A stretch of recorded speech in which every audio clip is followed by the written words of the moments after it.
tema da minha mensagem hoje aí é esperança na escuridão. O que fazer quando a escuridão não passa?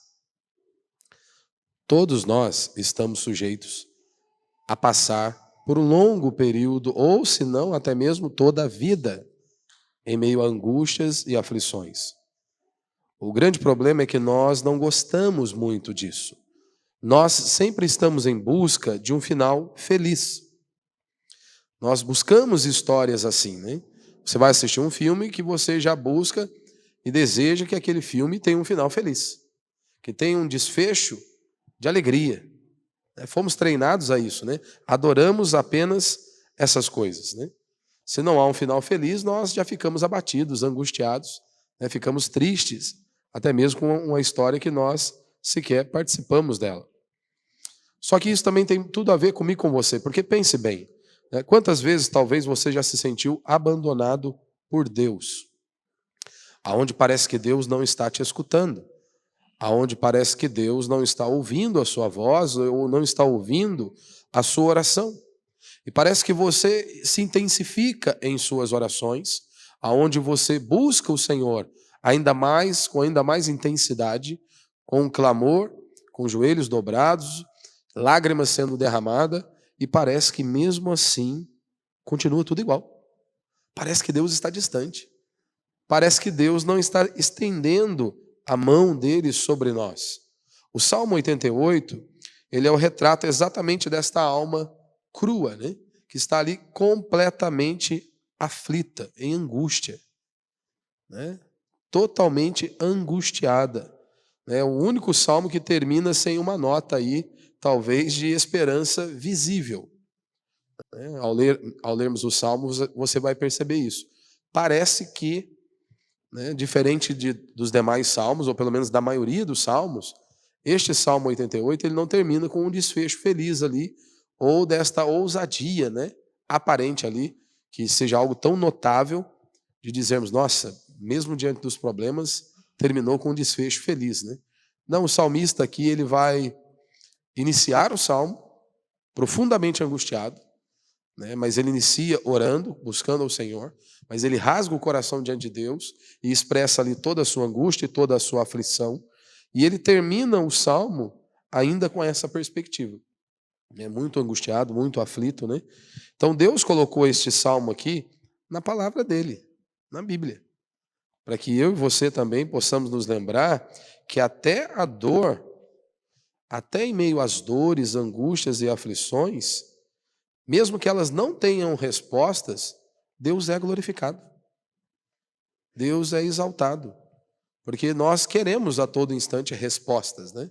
Porque estamos sofrendo, e é claro que nós ainda compreendemos pela graça de Deus que todo sofrimento, de forma direta ou indireta, é justamente por conta do pecado. Se o homem não pecasse e obedecesse a Deus, estaríamos livres disso. Mas mesmo você e eu sendo um crente piedoso, nós estamos sujeitos a isso.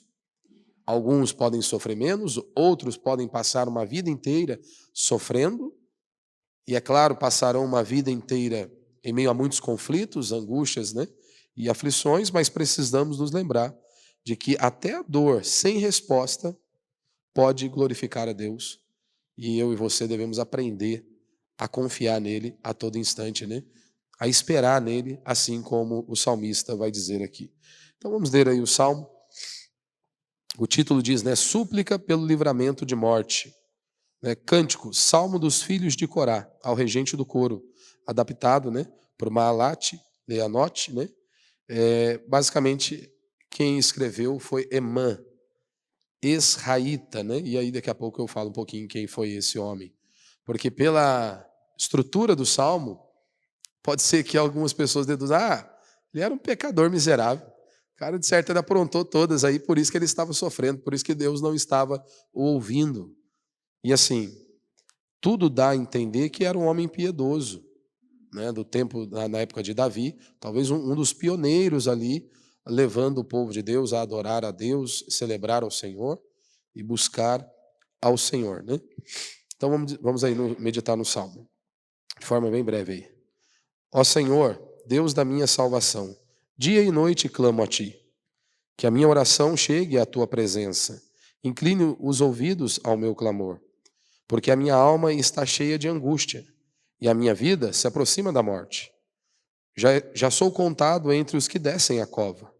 Estou como um homem sem forças, atirado entre os mortos, como os feridos de morte que jazem na sepultura, afastados do teu cuidado, e dos quais já não te lembras, né? Tu me lançaste na cova mais profunda, em lugares escuros, nas profundezas, né? Tua ira pesa sobre mim. Tu me arrastaste com todas as tuas ondas. Afastaste de mim meus amigos e me transformaste em abominação para eles. Estou preso e não posso sair. Meus olhos desfalecem por causa da aflição. Clamo a ti todo dia, Senhor, e levanto minhas mãos a ti. Acaso mostrarás tuas maravilhas aos mortos? Será que os mortos se levantam para te louvar?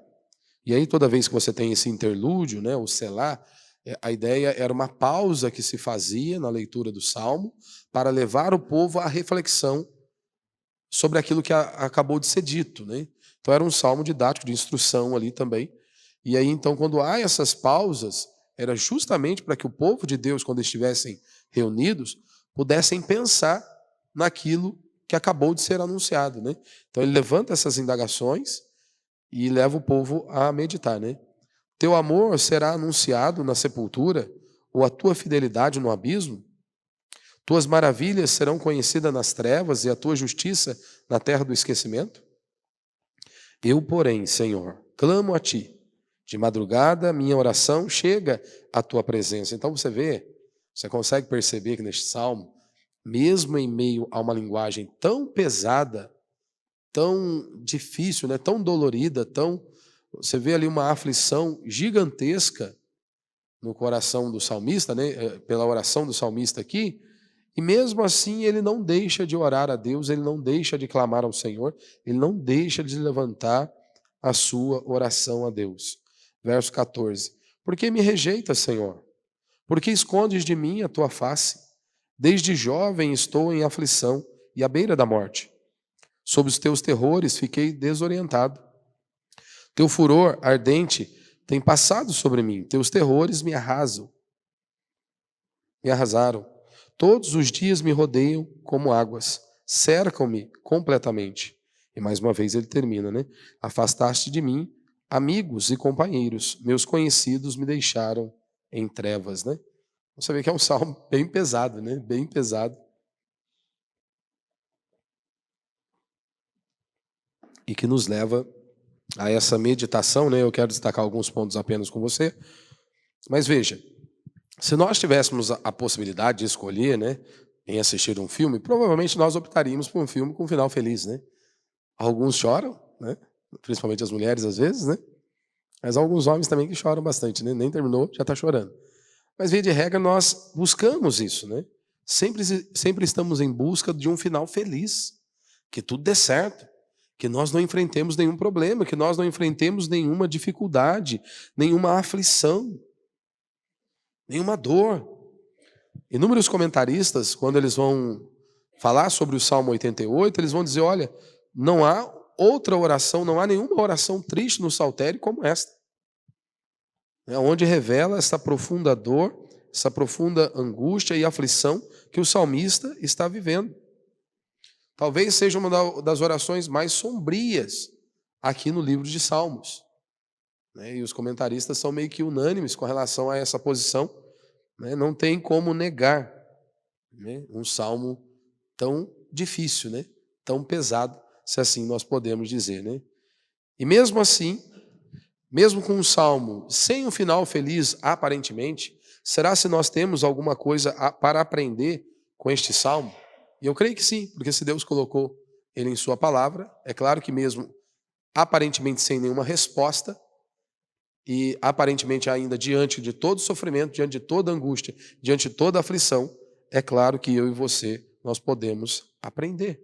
E é bom que tenha pelo menos um salmo como esse, aonde está sendo relatado ali inúmeras dores, inúmeros sofrimentos, e aparentemente sem nenhuma solução, sem nenhuma providência da parte de Deus para solucionar todas aquelas angústias e aflições, né? Ou seja, que alguns vales dessa escuridão da nossa vida, e alguns vales pode ser, algumas dores podem ser que elas não terão nenhuma solução. Então é importante ter um salmo como esse para nós nos lembrarmos que às vezes nós não vamos ter um final tão feliz, não. E eu não estou olhando para a vida, mais uma vez, com um olhar negativo ou de maneira pessimista. Mas essa é a realidade. As pessoas sofrem, você sofre, eu sofro. E há inúmeras pessoas que sofrem infinitamente mais do que nós. Eu sei que para nós, quando estamos vivendo o nosso momento de dor, de angústia e aflição, nós sempre tentamos, ou pelo menos nós sempre somos forçados a maximizar o nosso momento. Somos os que mais sofremos, somos os que mais temos dores, somos os que mais passam por angústias e aflições. Mas essa é uma mentira. Porque se você olhar para trás ou olhar para o lado, as pessoas também estão sofrendo. Há inúmeras pessoas neste exato momento que elas estão sofrendo, talvez infinitamente mais do que nós. Né? E essa é a grande realidade da existência humana. Quantas pessoas que são obrigadas a se virarem desde cedo, porque não tem um pai, não tem uma mãe. Ou que perderam os pais logo cedo. E tem que aprender. Já nascem meio a dores e sofrimentos. Tem que aprender desde cedo a lutar não com um leão, mas com 2 ou 3 ou até mais 4 leões para sobreviverem à existência. Outros precisam conviver com uma enfermidade desde quando nasceram. Imagine, desde cedo enfrentando uma enfermidade. Eu via um vídeo recentemente, de um garotinho que, para ele tomar banho, parecia que você estava tacando fogo no moleque, na criança. Imagina os berros. Nós não sabemos a dificuldade. Nós não conseguimos ter uma dimensão. Podemos nos esforçar para tentarmos nos colocar no lugar da família, mas mesmo assim nós não temos a dimensão. Mas essa é a realidade da existência humana. Dor, angústia e aflição. Sofrimento. Então nós precisamos ser honestos. Nós sabemos que alguns podem ter um final feliz, todo desenrolar, totalmente maravilhoso, mas a grande existência humana pode ser que muitos ainda venham ter aí grandes desafios, grandes dores e grandes aflições. Definitivamente a vida não é feita apenas de final feliz. A vida não é feita apenas de dias ensolarados, céus azuis, tudo maravilhoso. Não, a vida real ela é cheia de turbulência. Há muitas trovoadas, há muitas pancadas, há muitas chuvas. Não há sempre um final feliz. E é por isso que este salmo é de suma importância, para nós lembrarmos que esta é a realidade da existência humana. E tudo isso é lógico por conta do pecado. Tudo por conta do pecado. E aqui você percebe que o salmista, ele traz esse estímulo àqueles que talvez estão entregando os pontos, porque você pode estar aqui nessa noite e pode estar aí quase entregando os pontos, porque você está sofrendo, porque você está passando por dificuldade, porque você está com um problema com a sua saúde, ou uma crise financeira, seja ela qual for. E aí você é tentado a entregar os pontos, como eu sempre digo, talvez uma das coisas que mais tente minar a nossa fé é a doença. Nos assola de uma tal maneira que vai e volta e você sempre entra nesse cheque, nesse choque aí de realidade, aonde você, mais uma vez, precisa lembrar de que a sua confiança e a sua esperança está em Deus, que nós estamos sujeitos a essas coisas, mas essa é a grande realidade. Então, às vezes você pode, ser tentado a entregar os pontos. E aí, então, este salmo aqui, o salmista aqui, ele traz um estímulo. Aquelas pessoas que talvez ou já entregaram os pontos, ou estão sendo tentadas a entregar os pontos, a jogar a toalha. Não, o cara termina o salmo, mesmo que seja em meio à angústia e aflição, ele continua orando, ele continua buscando, ele continua crendo, se você percebeu aqui, na soberania de Deus. Parece que eu estou com o pé na cova, parece que Deus está quase me empurrando para lá. Mas ele diz, não, ele é soberano. O Senhor me colocou aqui. O Senhor me pôs neste buraco aqui. Ou seja, ele reafirma ali a soberania de Deus, que Deus é soberano, mesmo nesses dias tenebrosos, mesmo que eu e você não venhamos a compreender, ele continua confiando e dependendo do Senhor. Então isso é um estímulo.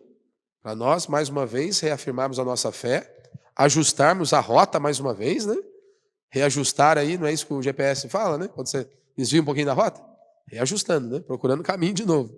Às vezes nós precisamos reajustar isso, né? Precisamos organizar mais uma vez isso e estarmos atentos, né? Então esse salmo, ele nos leva pelo menos a algumas reflexões, como por exemplo o problema do sofrimento, que algumas pessoas tendem a lidar com o sofrimento de algumas maneiras meio que maluca, né? Alguns chegam a dizer que você simplesmente, todo sofrimento e toda angústia e toda aflição é apenas uma ilusão. Não, que você tem que colocar na sua cabeça que isso aqui, dor, sofrimento, câncer, qualquer outro tipo de enfermidade aí, não, esquece, isso aí é loucura. Dá um reset na sua mente aí, que tudo isso vai passar. É tudo uma ilusão. É uma das loucuras que nós ouvimos. Mas não é apenas assim, né? Alguns podem dizer que o sofrimento, né? Você tem que, se você tiver fé, se você tiver fé o suficiente, os problemas vão se acabar. E aí a cristandade, alguns trilham por esse caminho.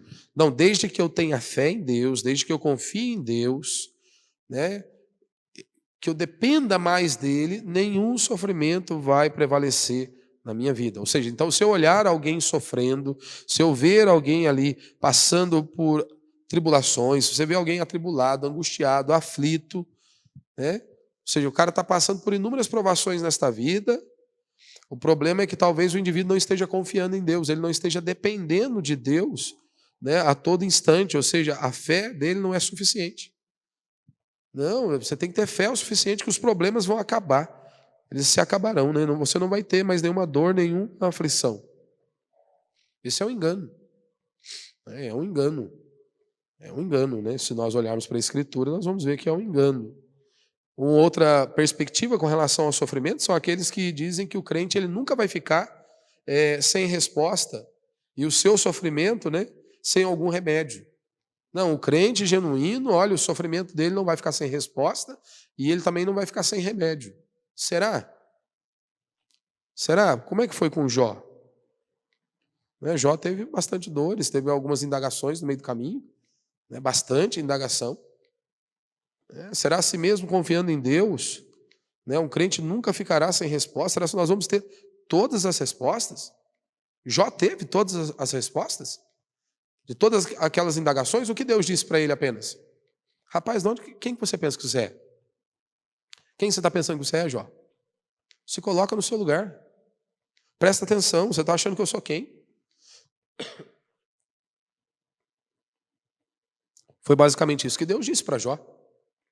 Deus levou Jó à criação. Aonde você estava, Jó, quando eu criei todas estas coisas? E Deus começa, então, a mostrar a Jó. Jó, você não sabe nem como isso foi formado.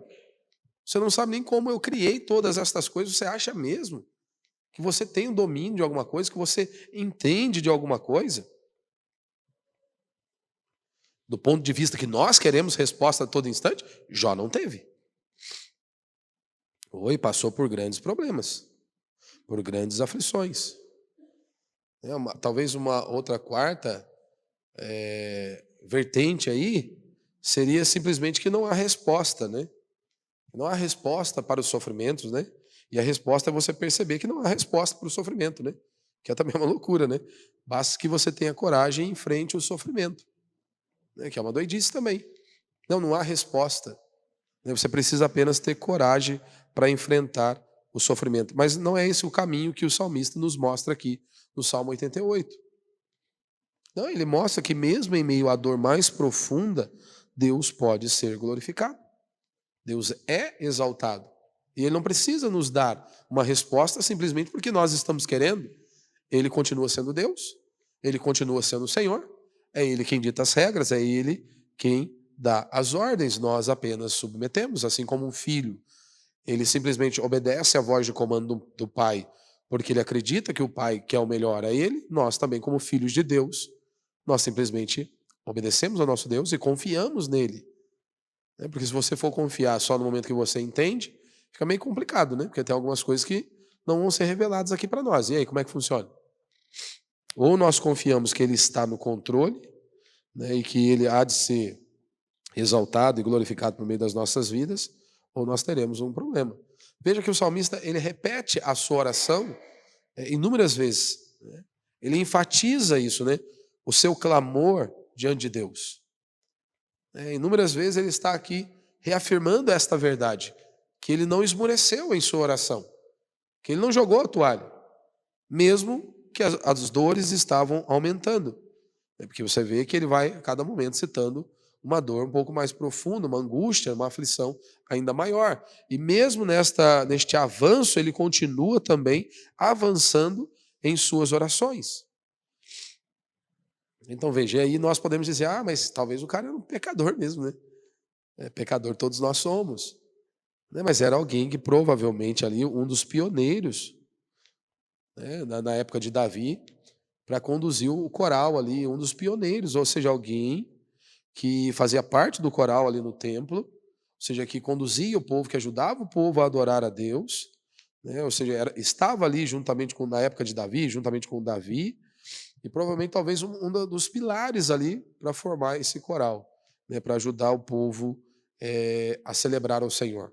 Então, assim, alguém que levava uma vida e buscava ter uma vida reta diante de Deus, né, que estava ali separado para o Senhor, né, e assim, tentando fazer o que é correto. Ou seja, viver uma vida reta, santa, justa, piedosa. Ou seja, um homem que confiava em Deus.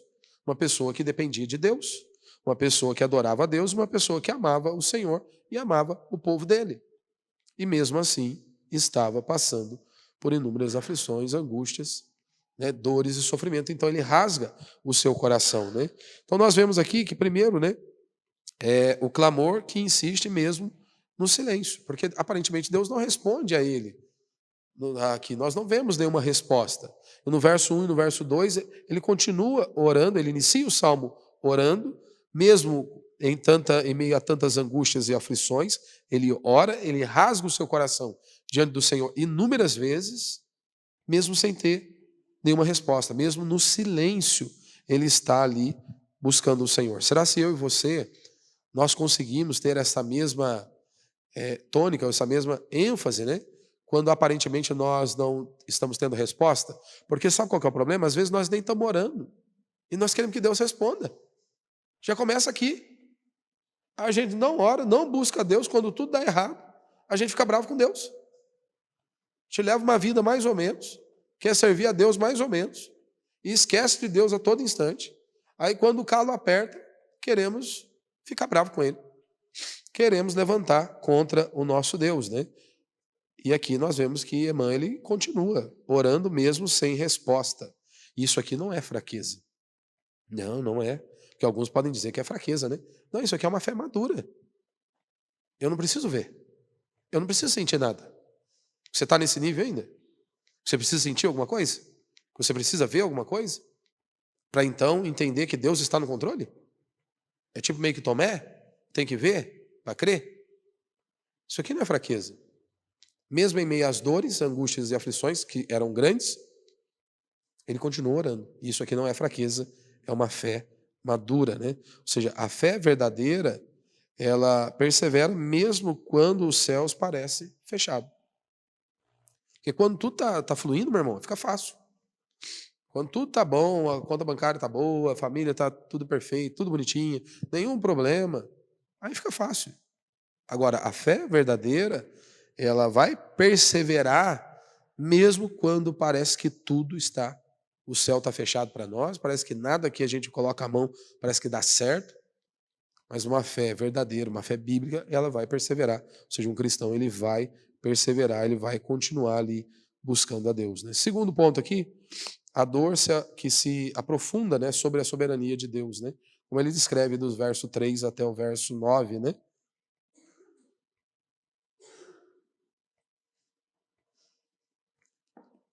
Ele diz, né, tu me lançaste na cova mais funda, né, nas profundezas mais escuras, né? Ou seja, Emã, ele reconhece aqui que Deus é soberano até sobre a dor. Ou seja, nada foge do controle dele. Nada foge do controle do nosso Deus. Sejam as nossas dores, angústias e aflições, assim como Jó. é que quando nós lemos, né, Jó, e hoje nós nos alegramos e ficamos contentes, né? Porque nós já vemos o final do livro de Jó, que Deus o abençoou, que Deus estava cuidando dele em cada momento, né, que Jó não estava sozinho, aparentemente, né? Talvez na cabeça de Jó ele estava sozinho, mas Deus estava ali a todo instante. Mas nós não conseguimos usar essa mesma lógica ou esse mesmo raciocínio quando trata da nossa vida. Quando trata, por exemplo, dos seus problemas, das suas angústias. Nós temos dificuldade de colocar em prática esta mesma confiança. Nós fazemos isso, inclusive, com as pessoas, não é? Se alguém chega enfermo diante de nós, o que é que nós dizemos? Fica em paz, fica tranquilo, Deus está no controle. Nós vamos orar e Deus há de cuidar, Deus há de te sustentar, Deus vai te dar força, Deus vai te renovar, Deus vai te restaurar. E aí você fala um punhado de coisa. A gente pode falar um punhado de coisa. E aí quando o problema é na nossa casa, quando o problema é justamente conosco, sou eu que estou padecendo, sou eu que estou angustiado, sou eu que estou aflito. E nós esquecemos simplesmente de tudo aquilo que nós reafirmamos às pessoas. E dizemos que Deus está ali e que Ele há de nos conduzir, Ele há de nos fortalecer. Nós deveríamos usar essa mesma linha, essa mesma raciocínio, essa mesma lógica. Ou você está sozinho? Ou os acontecimentos, os sofrimentos, dores e aflições na sua vida fogem do controle de Deus? Será que Ele não está no controle? Será que nós estamos aqui igual o Jó, com algumas indagações, e nos esquecemos quem é o nosso Deus? Nós nos esquecemos, achamos que Ele nos deixou ali? Mesmo diante desse cenário, Emmanuel diz, Deus é soberano. Deus é soberano. Ele está ali no controle da minha vida. Mesmo nesse momento tenebroso aqui. Ou seja, Ele rasga o coração diante de Deus. É uma das coisas que nós temos que aprender. Às vezes a gente quer colocar máscara para se relacionar com Deus. A gente não engana Deus, irmão. A gente não engana. É que às vezes a gente acha que está perto de alguém que a gente consegue ainda manter uma máscara. Não temos que colocar máscara. Diante de Deus, nós apenas rasgamos o nosso coração. Né? Então, Emmanuel, ele reconhece aqui, né? Ele reconhece que Deus é soberano até sobre a dor, e isso leva a orar ainda mais, a buscar a Deus e não a fugir de Deus. Né? Porque às vezes quando nós achamos que Deus não é soberano, queremos fugir. Fugir porque estamos sofrendo, fugir porque a dor está aumentando, fugir porque nós nos sentimos encurralados, parece que não há saída. Então, se não há saída, não há nem por que buscarmos a Deus, né? Então, nós precisamos olhar com essa perspectiva correta, né? E por último, né? A esperança que resiste mesmo sem um final feliz, né?